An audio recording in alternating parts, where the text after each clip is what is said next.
Hello everyone, welcome back to our channel. Today's topic is the continuation of the lower limb classes, venous drainage of lower limb. Those who have not subscribed to our channel, do subscribe now. If you see the videos of our channel, they are the ready to take notes for your university exam preparation. You can take notes from the videos also and present as such with the headings and side headings. So do subscribe now, keep watching the videos. Now we will move on to the topic venous drainage of lower limb. Why we have to learn venous drainage of lower limb? What is its difference from the venous drainage of upper limb? You have to think now. The venous drainage of lower limb has to work against gravity when you compare with the upper limb. So that's the importance of the venous drainage of lower limb. So the venous blood should not again gravitate from proximal to distal, only from distal to proximal. So they should be having some modifications anatomically and functionally. They have three sets of veins, superficial and deep. Superficial and deep will be present in the upper limb also. These perforating veins are the modifications in the lower limb. Perforating veins, they connect the superficial and the deep veins. Superficial veins will be always lying in the superficial fascia. So in the lower limb, they are of the great and small saphenous veins. Saphes means easily visible. Because they lie in the superficial fascia, it is called as saphenous. So you can see this is the great saphenous vein in the leg and in the medial side of the thigh. The deep veins, they are enclosed in a tube of deep fascia and surrounded by the powerful skeletal muscles. So what are the deep veins? They will be accompanying the arteries: femoral, popliteal, tibial, peroneal. If you see below the knee, they are arranged as a pair of vena comitans along the arteries. Above that level, they form a single major vein. Perforating veins communicate superficial with the deep veins by piercing the deep fascia, and they follow the intermuscular septa. So this is the posterior tibial vein, deep vein, and this is the great saphenous vein. You can see. So these are the perforators connecting the deep veins and the superficial veins. So all the veins are the lower limb are provided with numerous valves. So we have already learnt, as it should act against the gravity, it should direct the unidirectional blood flow from proximal to proximal, and from superficial to deep, and not in the other direction. The valves are more numerous in the deep veins than in the superficial veins. So you can appreciate the great saphenous vein opening into the femoral vein in the saphenous opening. So if the saphenous opening is open, you can appreciate the valves in the femoral vein, valves in the great saphenous vein also. So what are the factors that help the venous return of the lower limb? As it should act against the gravity also. Powerful calf muscles acting as a peripheral heart or cough pump, and the transmitted pulsation of the adjacent arteries and arrangement of the valves in the veins. The competency of the valves in the perforating veins. So these are the anatomical and functionally important factors helping the venous drainage. Now we will learn the great saphenous vein. So this great saphenous vein may be asked as short notes, or the venous drainage of lower limb may be asked as essay.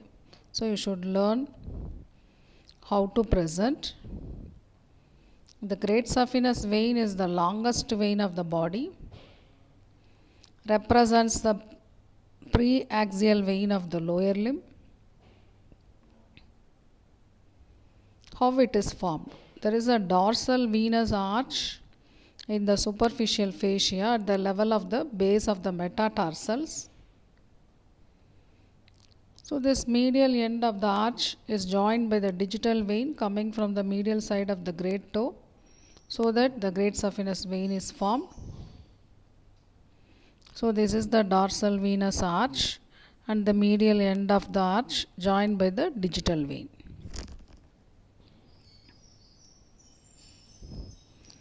Course of great saphenous vein. The vein passes upwards about 2.5 centimeter in front of the medial malleolus. Again, this surface marking is important to locate the great saphenous vein. Crosses obliquely the medial surface of the lower third of the tibia. Ascends about a finger's breadth behind the medial border of the tibia to reach the knee. It occupies the posteromedial aspect of the knee joint, about 1 hand breadth posterior to the patella.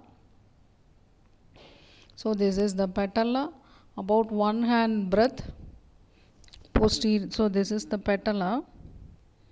You can see about 1 hand breadth posterior to the patella, the great saphenous vein. So from patella, 1 hand breadth back. This is the situation of the great saphenous vein. Course of the great saphenous vein in the thigh runs upward along the medial side of the thigh to reach the saphenous opening, that is the fossa ovalis, the center of which lies about 3 centimeter below and lateral to the pubic tubercle. So you can see, so this is the center of saphenous opening. This will be from pubic tubercle 3 centimeter below and lateral.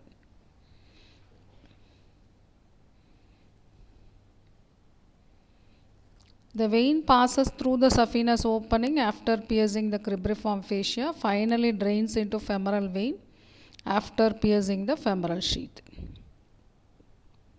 So this is the great saphenous vein piercing the femoral sheath to drain into femoral vein.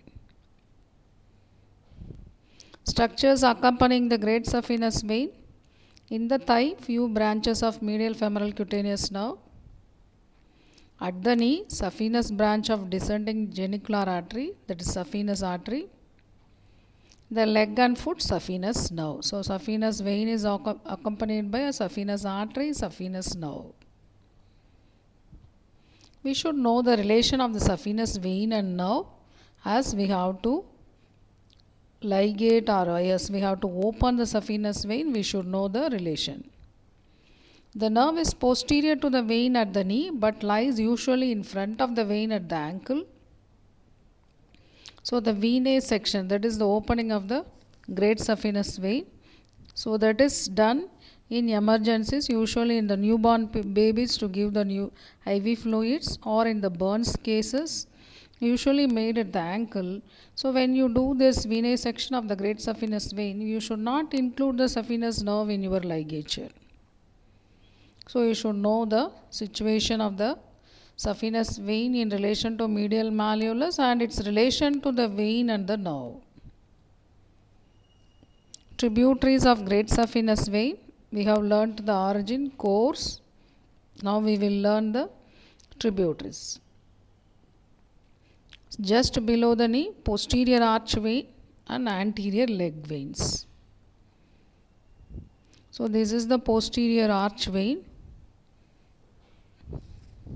So this is the posterior arch vein, you can appreciate, and this is the anterior leg vein. In the thigh, anterolateral vein, posteromedial vein. This posteromedial vein is called as accessory saphenous vein also. So this is the anterolateral vein and this is the posteromedial vein. Tributaries of great saphenous vein just before piercing the cribriform fascia, superficial epigastric, superficial circumflex. So these are the tributaries of great saphenous vein just when it opens into the cribriform fascia. These three veins The student should note these three named arteries are the branches of femoral artery, but these veins are the tributaries of the great saphenous vein. Deep to the saphenous opening, the deep external pudendal vein. Again, this named artery is the branch of the femoral artery, but this vein is the tributary of the great saphenous vein. Now, what are the perforators of the great saphenous vein? Mid-hunter perforator, that is, in the hunter canal, great saphenous vein is connected with the femoral vein. A knee perforator will connect the great saphenous vein with the posterior tibial vein. That perforator is called Boyd's perforator. 3 medial ankle perforators that will connect the great saphenous vein with the posterior tibial veins. So 5 perforators connect the great saphenous vein with the deep veins. So this will be asked in the MCQ PG entrance. So this one picture will tell the origin, course, tributaries, and also the perforators. Students should also the termination. Students should learn this one picture to present in the exam. How many valves in the great saphenous vein? About 10 to 20 valves are present in the great saphenous vein. The terminal valve, important valve, is at the junction with the femoral vein. External iliac vein presents a valve in 80%. They are the fortunate people. This 20%, they will have the problem with the valves or problem with the great saphenous vein that will cause the varicosity of the great saphenous vein. Surface marking, we should learn to identify the great saphenous vein and to ligate or to operate on the great saphenous vein. How to take a point in front of medial malleolus, point 1 finger breadth behind the medial margin of the tibia, adductor tubercle of the femur, a point 3.75 centimeter below and lateral to the pubic tubercle, that is the saphenous opening.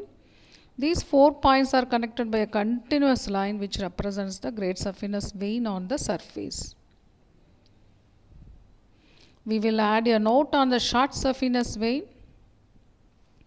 So, great saphenous vein starts from the medial end of the arch, from the lateral end of the arch, short saphenous vein, which will be joined by a lateral marginal vein, ascends along the lateral edge of the tendocalcaneus and accompanied by the sural nerve. The vein runs along the middle of the back of the leg, pierces the deep fascia, reaches the middle of the popliteal fossa to terminate into the popliteal vein. Posterior femoral cutaneous nerve accompanies the upper part of the vein. Perforator of short saphenous vein, lateral ankle perforator that connects the short saphenous vein with the fibular vein. So, what is the importance of applied anatomy of superficial veins or great saphenous vein? Varicose veins, where varicose means the veins become enlarged. So, they are called as engorged otherwise. Varicose veins. These varicose veins will cause the varicose ulcers. If they are untreated, it will cause severe bleeding of the ulcer. So, this is the varicosity of the superficial veins. Causes of varicose veins. So, the valve should be competent in the superficial veins, then that should allow blood only from superficial to deep, then the valve should be competent in the perforating veins or both incompetency. Then these both are normal, then the cause may be in the deep veins. Or if all these are normal, the cause may be in the abdomen, intra-abdominal pressure due to abdominal tumors or multiple pregnancies, compression of the external iliac vein. This incompetence of the saphenofemoral valve is very much important. So what is the treatment? Trendelenburg operation. The great saphenous vein is detached from the femoral vein at its point of entry, and its tributaries in the groin are ligated individually. So you should open the saphenous opening and exactly identify the saphenofemoral junction, which is very much delicate and a difficult point of surgery. Incompetency of the valves in the perforating veins will cause high pressure leak from deep to superficial. How to recognize whether the perforators are problem or saphenofemoral valve is a problem? That can be identified by the tourniquet test. What is this test is? You should ask the patient with the varicose veins of the lower limb, which lower limb you have to identify, right or left or both. You have to ask them to lie down, then with the leg raised, lower limb raised position, so that the venous blood all will be drained and the varicosity will be slowly disappearing. Then you should tie the tourniquet over the saphenofemoral junction, over the junctions of the perforating veins with the superficial veins. Then you should ask the patient to get down. Then you should release the tourniquet over the saphenofemoral junction. If the varicosity immediately appears, then the problem is the saphenofemoral valve. If it is not appearing, then you should remove the tourniquet over the perforators one by one and should identify the incompetency of the perforating veins. Then you should modify your surgery accordingly. When numerous perforators are involved, the entire length of the great saphenous vein can be removed by stripping operation. What is this stripping? A flexible wire is introduced into the vein from the level of the medial malleolus to the groin. Then it is brought out of the superficial vein after disconnecting the later. Wire stripper is pulled proximally and the entire vein is avulsed. One more importance of this superficial veins you should have learnt in the blood supply of the heart is these veins are used in the aortic coronary bypass surgery. If these veins are used, they should be reversed because veins are present inside. They should be reversed for the surgeries. Nowadays, instead of these superficial veins of the lower limb, internal thoracic artery is commonly used in the aortic coronary bypass.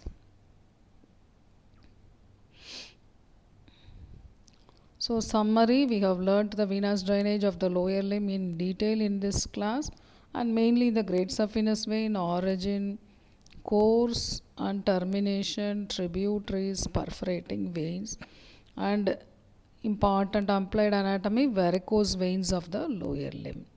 I think you should have understood this important topic. With the next topic in the lower limb, we will meet in the next video. Those who have not subscribed to the channel, do subscribe now. Thank you.